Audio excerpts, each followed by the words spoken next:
참회의 편지의 작성 요령. 2번 이 세상을 살면서 가장 미안한 사람에게 편지를 씁니다. 그 대상이 아내일 수도, 부모일 수도, 형, 누나, 동생일 수도 있고 가장 친한 친구일 수도 있습니다. 무엇보다 진솔한 마음을 담아 참회의 글을 써주시기를 바랍니다. 2번 상대에게 미안했던 일, 말 못했던 감정들, 기억들을 떠올리면서 구체적으로 작성해 주시기를 바랍니다. 통회의 감정이 자연스럽게 눈물로 번져가면 좋겠습니다.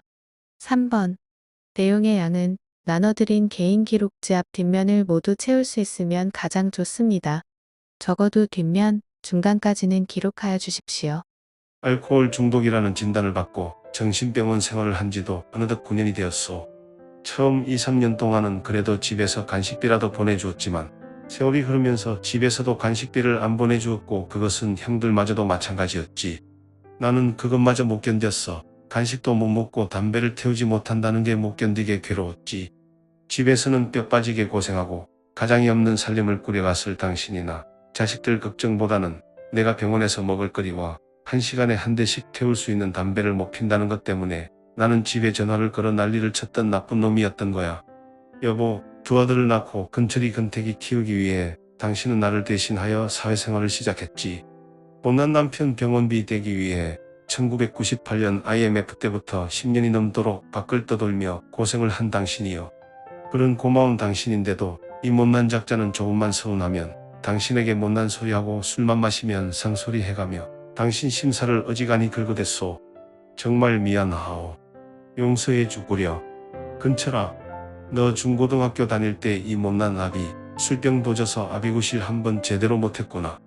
지금 대학생이 됐건만 이때까지 이 아버지는 술도 못 끊고 그때 그 모양 그대로구나.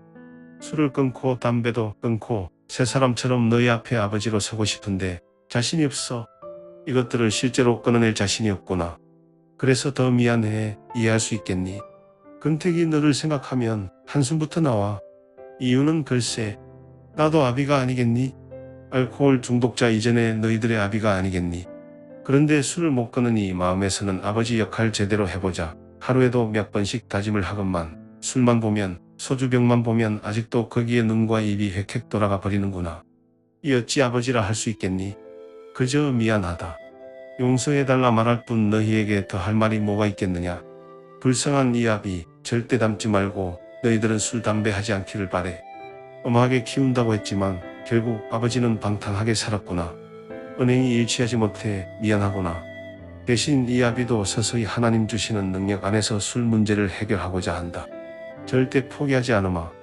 정말 술 끊고 정말 말년에는 비록 힘은 없겠지만 알코올 중독자 아비로서의 최후를 너희에게 보이지 않겠다. 이 약속을 지키기 위해 노력할게. 지켜봐 주렴. 미안하고 사랑한다. 여보, 할 말이 없구려. 내 앞으로 잘할게. 마음을 풀고 나를 용서해줘. 그 말밖에 할 말이 없구려. 면목이 없소. 소감문 작성 요령. 1번 3박 4일간의 훈련을 떠올리며 느꼈던 점들을 솔직하고 편안한 마음으로 적어나갑니다. 그간 우리는 분노의 편지, 참회의 편지, 성령 체험의 밤, 영상물들을 통해 훈련에 임했습니다. 이 같은 훈련을 통해 느낀 점들을 구체적으로 적어주십시오. 2번 이번 훈련을 통해 새롭게 깨달은 내용이나 앞으로의 생활과 신앙에 대한 구체적인 각오나 다짐들을 적어보도록 합니다.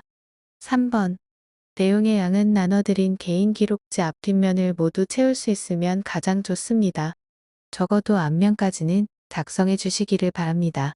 3박 4일 동안 상처 치유 프로그램에서 보고 배운 느낌을 적어보는 마지막 시간이다. 분노의 편지에서 이혼한 여자에게 써보았는데 분노와 억울함, 믿었던 도끼에 발등을 찍힌 나의 마음과 몸을 달래보며 내가 여지껏 무질서하고 허무하게 살면서 주님을 배반하고 죄의 종로를 탄 이 몸과 마음이 후련해지고 하나님께 고마움과 감사를 드리는 시간이 되었고, 참회의 편지에서는 제일 못난 인생을 살아왔고 부모님께서 모시고 계신 하나님을 분노케 하는 불효로 살아온 길을 이제야 목사님으로부터 하나님 말씀을 우리에게 마음속 깊이 깨우쳐 주게 하시는 시간마다 바보 같은 삶을 걸어온 나의 죄책감 때문에 흘러내리는 눈물을 막을 수가 없었고 고개조차 들을 수가 없었다. 지나간 시간을 되돌아보면 나는 내 인생을 망하게 하는 길을 택했던 것이다. 그 길이 바로 술이다.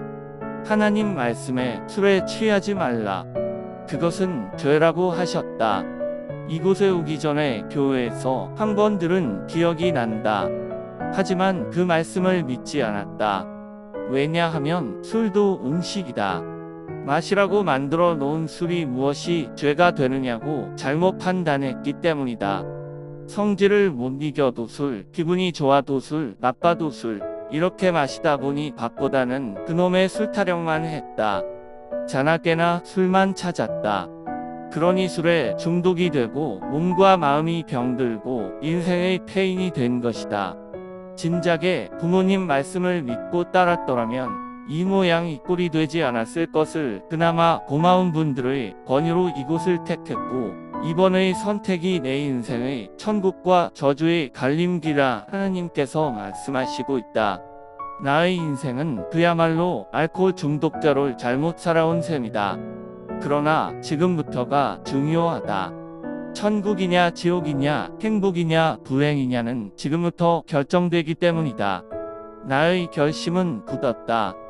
하나님만을 섬기고 하나님의 계명을 지키고 모든 사람들을 사랑하고 하나님 말씀대로 진실로 이 지극히 작은 자 하나에게 한 것이 곧 내게 한 것이니라 말씀하신 대로 어려운 사람을 돕고 슬픈 자를 위로하고 미운 사람을 사랑하는 사람으로 거듭나서 나무를 심는 사람처럼 내 생애를 나 한 사람이 사랑을 베풀어 여러 사람이 행복해지도록 하나님의 말씀을 전하는 사람으로 하나님께 영광 돌리며 내 인생 끝까지 최선을 다하겠다고 다짐한다.